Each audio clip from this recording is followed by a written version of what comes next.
Muito boa noite e bem-vindo ao Essencial da Informação. Vamos aos destaques que vão corporizar o Jornal da Noite de hoje. Presidente da República, Filipe Nunes, diz que não haverá eleições distritais de 2024 porque o país não tem condições. Por ocasião do fim do processo de DDR dos guerrilheiros da Renamo, o maior partido da oposição realizou uma marcha em saudação ao presidente do partido, Oussoufou Mahamat. Secretário de Estado na província de Inhambane está preocupado com os casos de suicídio que estão a ganhar contornos alarmantes. Grupo paramilitar Wagner, que era aliado ao exército russo, se rebelou contra o governo de Vladimir Putin e invadiu a Rússia. Por acompanhar nesta edição do Telenotícias.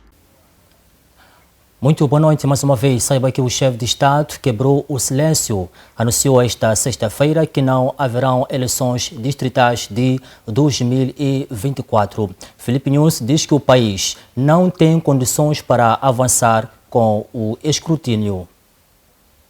As primeiras eleições distritais não serão realizadas em outubro do próximo ano. A informação foi tornada pública esta sexta-feira pelo chefe de Estado, Filipe Nunes, durante a cerimônia de encerramento do DDR. Por outro lado, Nunes anunciou a criação de uma comissão de reflexão que inclui os parlamentares e extraparlamentares. Porque a análise de crédito, fruto de auscultações públicas em todas as capitais provinciais, incluindo a cidade de Maputo, apontou para o seguinte: vários fatores administrativos e normativos demonstram que o período 2020 e 2024 foi manifestamente insuficiente para consolidar o processo de descentralização provincial. 2. O processo de descentralização, mesmo ao nível autárquico, carece de consolidação, sendo exemplo disso a transferência de funções e competências do Estado para as autarquias locais. E 3. A análise econômica e financeira demonstra claramente que o país não está ainda preparado para conseguir receitas internas para financiar o funcionamento do Estado no atual estágio de descentralização provincial. No decurso da próxima semana, deverá ser anunciada a composição de uma comissão inclusiva que, durante 2 anos, deverá aprofundar a discussão do modelo de descentralização no país. Deve-se iniciar o processo de reflexão profunda e inclusiva sobre a descentralização em Moçambique, sem quaisquer pressões do calendário político ou agendas políticas, com o propósito de definir o modelo adequado de governação descentralizada em Moçambique, sem recuos, mas com calma. Esta reflexão deve ser realizada por um grupo de trabalho, iniciativa do chefe de Estado, que integra as diversas forças políticas, acadêmicos e organizações da sociedade civil para conduzir a reflexão sobre o processo de descentralização por um período máximo de 2 anos. Reagindo aos pronunciamentos do chefe de Estado, Adriano Vunga, do Centro para a Democracia e Desenvolvimento, diz que o anúncio de Filipe Nunes é uma desilusão para o povo moçambicano. É uma desilusão, é uma decepção muito grande para os jovens moçambicanos. Este anúncio feito pelo Presidente da República em pleno dia da função pública, dia em que os funcionários não receberam os seus salários, e adiar as eleições distritais em 2024, é negar o progresso de Moçambique. As eleições são fulcrais para o aprofundamento da descentralização, que já há muito tempo foi identificada como sendo aquele caminho que vai possibilitar ao nível local maior apropriação e realização deste objetivo grande que é o desenvolver socioeconômica e democraticamente o país. O objetivo das distritais é permitir a eleição de administradores, cargos que deixariam de ser ocupados por nomeação do Executivo Central.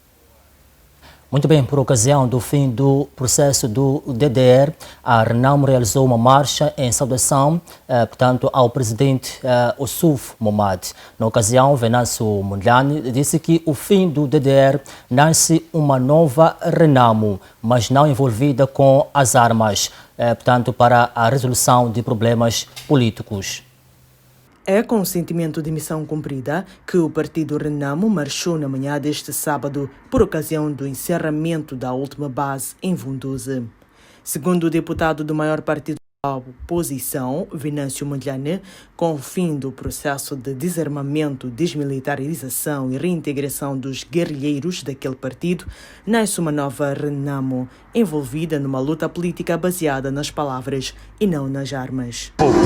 Celebrar uma nova Renamo, uma Renamo agora disposta a uma luta política com base nas palavras, uma luta política com base no debate, uma luta política com base em propostas de políticas públicas, uma luta política com base nas ideias, na inteligência, no confronto das ideias. Questionado sobre a situação do país, Mondlane acredita que há vários elementos que afetam o alcance total da mesma. Uma coisa que está a faltar em nosso país é a reconciliação. E essa reconciliação está um pouco afetada por quê? Está afetada, primeiro, pela violação das liberdades fundamentais dos cidadãos. Não é? Por exemplo, uma das coisas, a liberdade de manifestação. Quase que é um tabu nesse país, estamos proibidos de fazer. A liberdade de expressão, a liberdade de pensamento, a liberdade de poder discordar. É importante, é uma liberdade importante do contraditório. Essas liberdades são essenciais. E porque aproximam-se as eleições autárquicas, Venâncio Mondlane usou da ocasião para apelar a toda a comunidade moçambicana a fluir às mesas de voto. Muito bem, ainda sobre o assunto em alusão, saiba que centenas de jovens na capital do país saíram hoje às ruas para exigir o respeito ao cumprimento da lei. Esta marcha acontece um dia depois do chefe de Estado ter anunciado o adiamento das eleições distritais de 2024.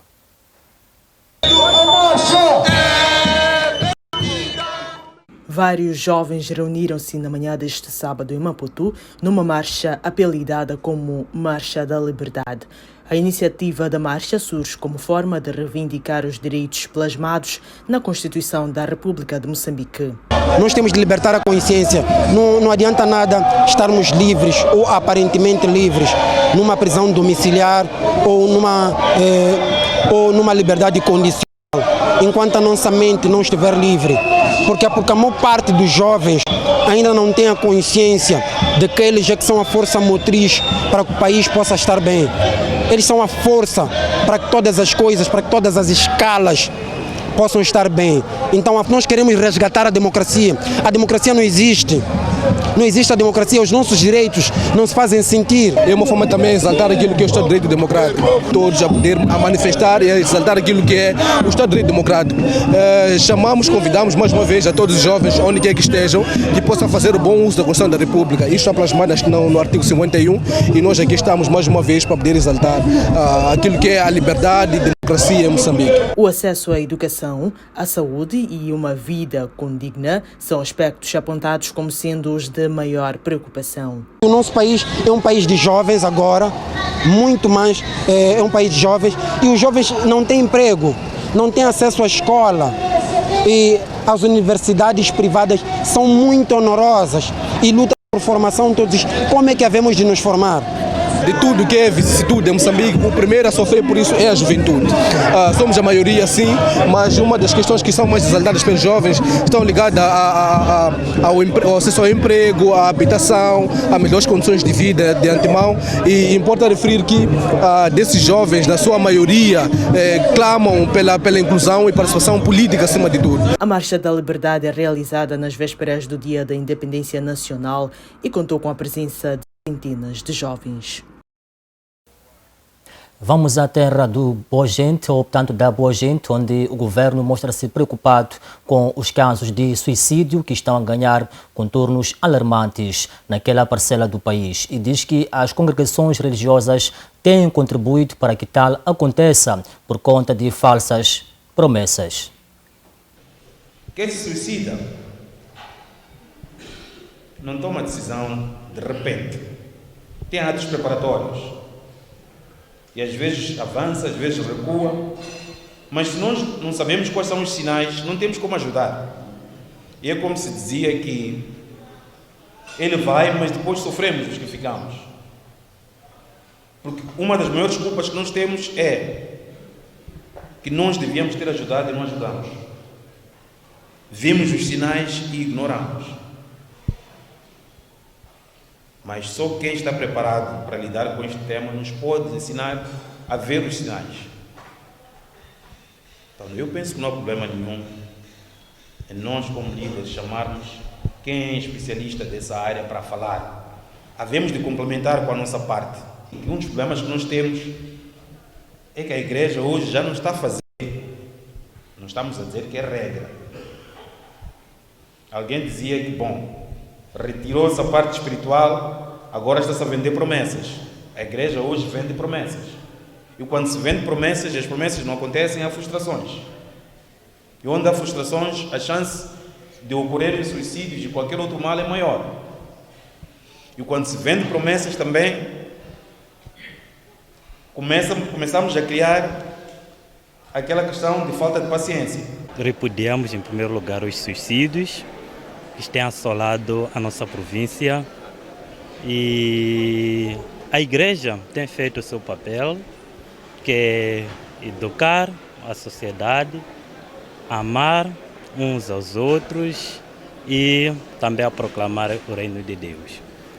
A sociedade, por causa da vida em que levamos, e encontramos frustração e no meio de família, no meio familiar, no meio da nossa sociedade no geral, bem como de frustração por algumas promessas que tanto a igreja, assim como famílias e o Estado pratica ou promete aos seus ou ao povo. A tendência é de ser abafada a doutrina e dar-se privilégio dos preceitos, regras que algumas denominações têm colocado. Então, essas regras acabam enfatizando mais a prosperidade material, não prosperidade espiritual. Então, o que tem acontecido é que as pessoas vivem normalmente, cometem o pecado, aquilo que antes éramos dito, que era doutrina, que é cometendo o pecado, isso pode nos colocar ao inferno. Isso fala-se pouco e fala-se mais da situação de prosperidade material. Agora, é uma das causas que nós temos notado quando verificamos, e pode ser a causa maior dos suicídios, as promessas falsas. Por exemplo, o marido não ama bem a esposa, alguém é dado algo para um profeta, leva essa água, vai tomar banho, seu marido vai te amar. Se for a fazer isso e não acontecer, e a pessoa fica totalmente triste e acaba pensando em tirar a sua própria vida. Ainda a nível doméstico, saiba que Moçambique e Áustria pretendem implementar no país um projeto de melhoria do sistema de aviso prévio à seca com base de satélites da umidade do solo. Para efeito, serão necessários cerca de 500 mil euros financiados pela Áustria. A agricultura continua a base da economia moçambicana, com cerca de um quarto do PIB nacional dependente deste setor, que emprega 80% da população rural. Apesar dos grandes avanços registrados com a implementação do programa Sustenta, o setor ainda enfrenta uma série de desafios, como é o caso das secas prolongadas, que levam a baixos níveis de produtividade e produção. Face ao cenário, a Universidade Eduardo Mondlane, em parceria com a Universidade de Tecnologia da Áustria e o Ministério da Agricultura e Desenvolvimento Rural, pretendem implementar no país um projeto de melhoria do sistema de aviso prévio à seca, recorrendo a satélites de sensoriamento de umidade do solo. Este é um projeto que pretende apoiar a previsão da seca e, neste caso específico, com recursos sobre a umidade do solo obtidos através de satélites. Então é o diferencial em relação aos outros métodos que são normais. usados para estimar a seca. Então, os dados da umidade do solo, neste caso, são estimados ou deduzidos a partir de informação de satélite. Segundo a representante da Universidade da Áustria, Rosemary Hulme, o projeto, numa primeira fase, será implementado nas províncias de Gaza, Inhambane e Sofala. Este programa é muito importante e a cooperação austríaca está a contribuir menos 500 milhões de euros. 500 milhões, sim. Sim, o projeto é implementado nas províncias de Sofala e de Inhambane, em 2 distritos de cada província. E sim, estamos muito felizes para contribuir para este projeto que tem como objetivo a mitigação das secas e ajudar a uma segurança de nutrição. A previsão da seca usa vários instrumentos, mas o uso de satélites e do sensoriamento remoto da umidade do solo ainda é fraco a nível mundial. Muito bem, dados da Agência de Transportes a nível do Grande Maputo mostram que a maior parte das pessoas mortas são atropeladas. Para diminuir o índice de acidentes rodoviários e evitar fatalidades, a entidade propõe que a população opte por caminhar ou recorrer a bicicletas. Os acidentes rodoviários têm sido um calcanhar de Aquiles nos países em desenvolvimento. Segundo dados da Organização Mundial da Saúde, todos os dias em todo o mundo, mais de 500 crianças morrem devido aos acidentes de viação. Em Moçambique, a taxa de mortalidade rodoviária foi de 46,7 por 100 mil habitantes até a última atualização do MISAL, o que coloca o país entre os que registram o maior número de mortes per capita em acidentes de viação. Segundo a Agência Metropolitana de Transportes, a melhor maneira de evitar estes acidentes seria o uso de bicicleta. Não, claramente, o meio urbano dificulta às vezes, como estamos a construir nossas cidades, está a dificultar a caminhada, embora a caminhada e a bicicleta são as formas mais desejáveis. Evidentemente no norte temos uma maior presença da bicicleta. Um gráfico, uma figura que vamos colocar e vamos expor, vemos como según vamos do norte para sul, vai diminuindo o número de pose de bicicletas e vai aumentando o número de pose de carros. Mas não hacemos que todo mundo na cidade de Maputo ou em sua área metropolitana tem carro. Segundo o censo de 2017, só 23% das famílias da cidade de Maputo diziam ter um ou mais carros, só 23%, não é uma quarta parte ainda. E na área metropolitana só era o 16% que diziam ter um ou mais carros dentro da família. Então, o resto dos meios, especialmente os transportes coletivos, são os mais presentes, a forma mais habitual de se deslocar. A fonte acrescenta ainda que a problemática dos acidentes rodoviários tem a ver com a falta de responsabilidade na estrada por parte dos condutores. O problema que temos com respeito à segurança rodoviária é que a maior parte dos mortos por acidentes de aviação não são pessoas que vão ligadas e estão dentro dos carros. A maior parte dos mortos são pedestres atropelados. E é uma das nossas grandes dificuldades. Não deveríamos dizer que para diminuir o número de acidentes deveríamos caminhar menos. Porque se você e eu somos pedestres e nos batemos, não vai acontecer nada. Podemos cometer aquele erro e pedimos desculpas. Mas quando saímos com o nosso carro temos uma responsabilidade muito grande, porque um erro nosso pode terminar em fatalidade para uma outra pessoa, ou para mim mesmo, ou para minha família. Então, nós não podemos dizer que aumentar ou diminui. Evidentemente, se mais pessoas descem no carro e vão de bicicleta ou a pé, diminuímos a probabilidade de atropelamento. Joaquim Romero, que falava em representação à Agência Metropolitana de Transporte, disse ainda que na cidade de Maputo apenas 46% das viagens são feitas a pé.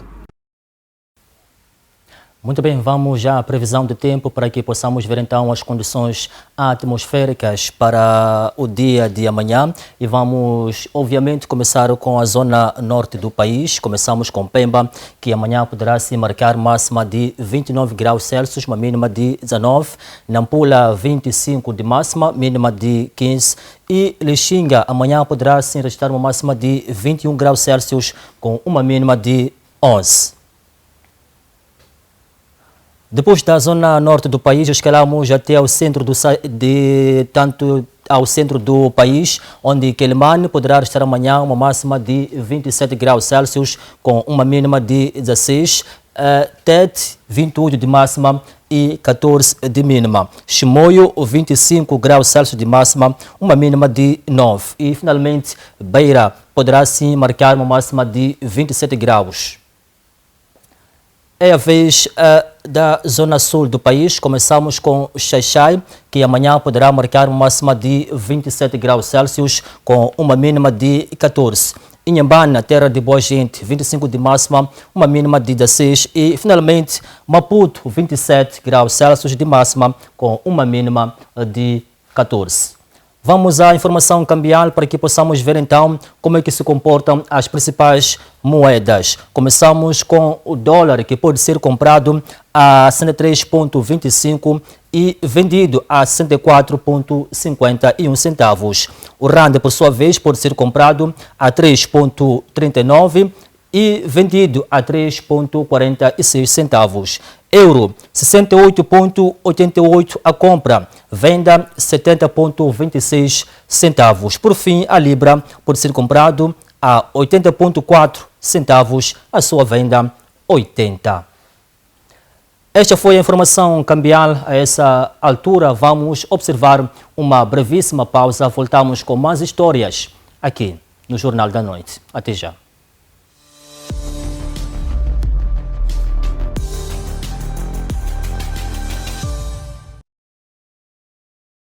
Olá, eu sou Valinho Zefanias, essa é a FTV, o seu canal de eleição.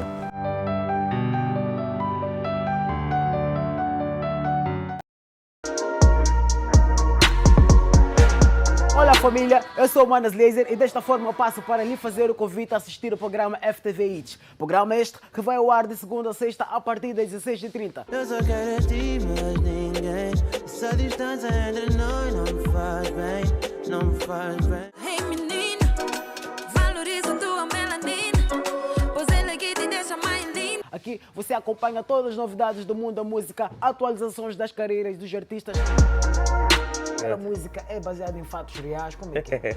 Nada, quem me dera conhecer alguém assim. Qual é o critério que o Rolê usa para poder fazer seleção das pessoas com qual trabalha? É um bocado complicado, bro. Misturas já são de DJ Dilson.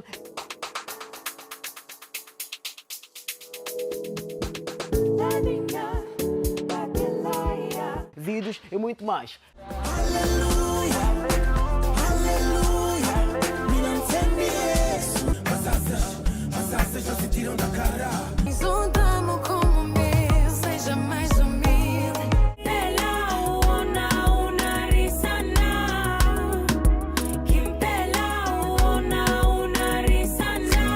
Fiquem sempre ligados ao bom do entretenimento aqui no programa FTV Hits, na televisão FTV.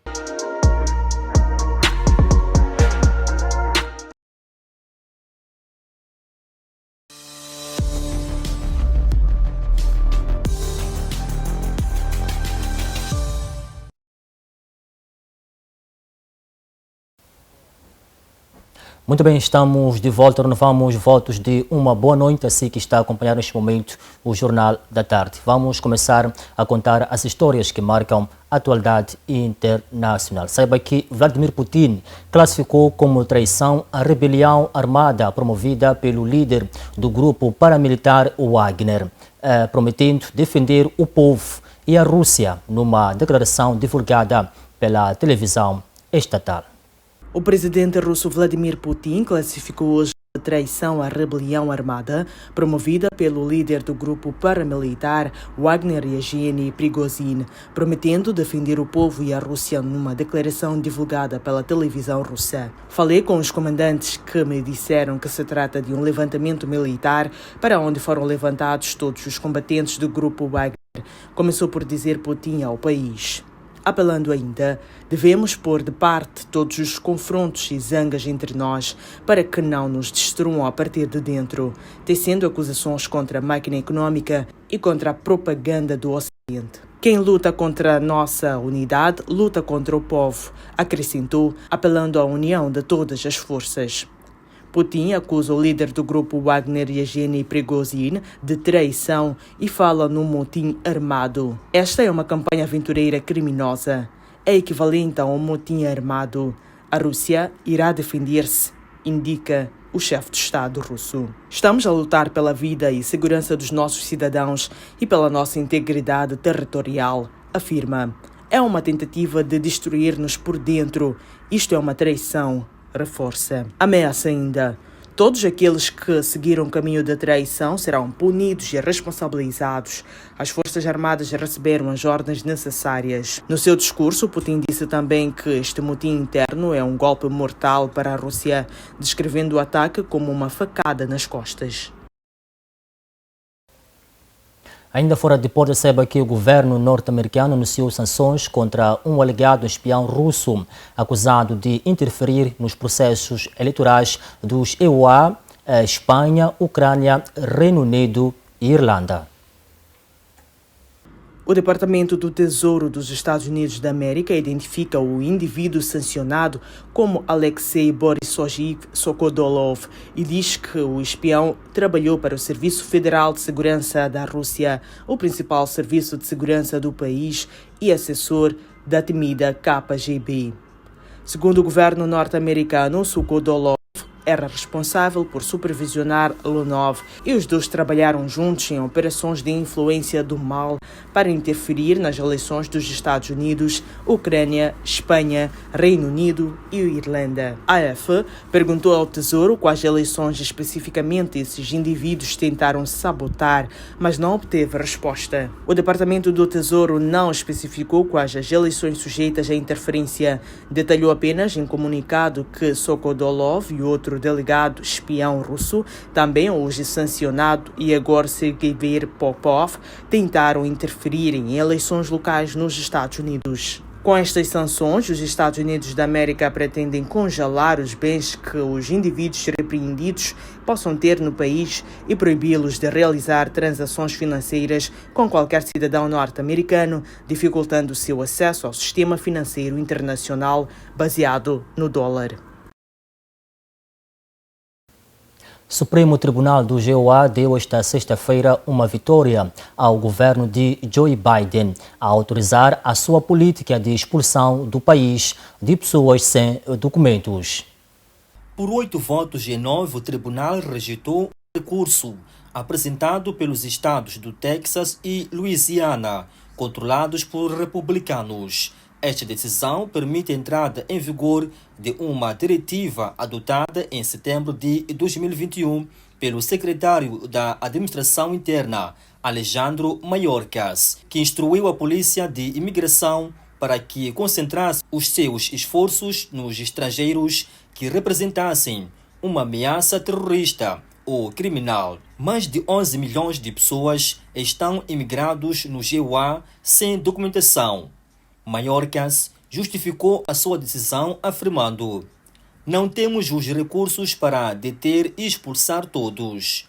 Estas novas orientações foram de imediato contestadas nos tribunais por aqueles estados, com o argumento de que estas pessoas iriam provocar custos suplementares em educação, polícia e serviços sociais. Um juiz federal deu-lhes razão em junho de 2022 e bloqueou a aplicação desta política. O governo de Biden recorreu então ao Supremo Tribunal, que acaba de lhe dar razão. De volta ao solo pátrio, saiba que no âmbito do concurso Barman realizado pelo Ministério da Cultura e Turismo, o vice-ministro da instituição, Fredson Bakar, disse que o certame tem por principal objetivo impulsionar a criação da camada juvenil a atrair mais turistas para o país. Como forma de atrair vários turistas e visitantes nos pontos turísticos do país, o Ministério da Cultura e Turismo realizou o concurso Barman. A competição, segundo o vice-ministro da Cultura e Turismo, Fredson Bakar, tem como objetivo impulsionar a criação do autoemprego por parte dos operadores turísticos. O principal objetivo deste programa é incentivar os profissionais de mesa e bar a melhorar continuamente a sua performance profissional, mas também investigar, produzir e divulgar os seus feitos através das bebidas destiladas, mas com um toque genuinamente moçambicano. Em suma, o principal mote para este concurso é formar profissionais com uma visão transversal que lhes permita compreender o serviço de barman numa perspectiva territorial e cultural e que possam aplicar os conhecimentos para criar empresas responsáveis que melhorem a economia do turismo. Esta formação, em primeiro lugar, é para beneficiar a vocês próprios, caros profissionais, na perspectiva de autoempregarem-se ou, naturalmente, serem absorvidos pela oferta que o mercado de trabalho possa proporcionar. O vencedor do concurso conta que viu no certame uma oportunidade de aperfeiçoar os conhecimentos na área. Não foi, na verdade, um concurso. Eu, quando me inscrevi, eu olhei como uma oportunidade de aprendizado. Vocês sabem, os barmans são pessoas que são artistas, na verdade, acima de tudo. São daquelas pessoas que devolvem o sorriso aos clientes, são daquelas pessoas que estão sempre para alegrar aqueles clientes. Então, quando eu me inscrevi, na verdade, eu perdi sono às 2, eu entrei no Facebook e eu vi logo, quando eu vi MBA, não é possível, eu vou me inscrever. Quando eu me inscrevi, eu falei para minha prima, oi, eu perdi sono, mas me inscrevi num concurso. Então, eu vou lá, vou representar, eu vou com tudo. Então, quando fui chamado, não consegui participar no encontro de ontem, mas eu disse, no fundo de mim mesmo, eu disse, eu sou bom, eu consigo, eu sou forte. A disputa contou com a presença de mais de 100 participantes provenientes das províncias de Maputo, Gaza e Inhambane.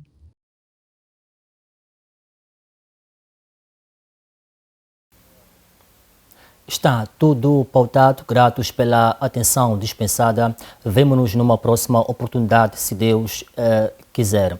Amanhã é dia da Independência Nacional. Votos de boas festas e cuide bem de si.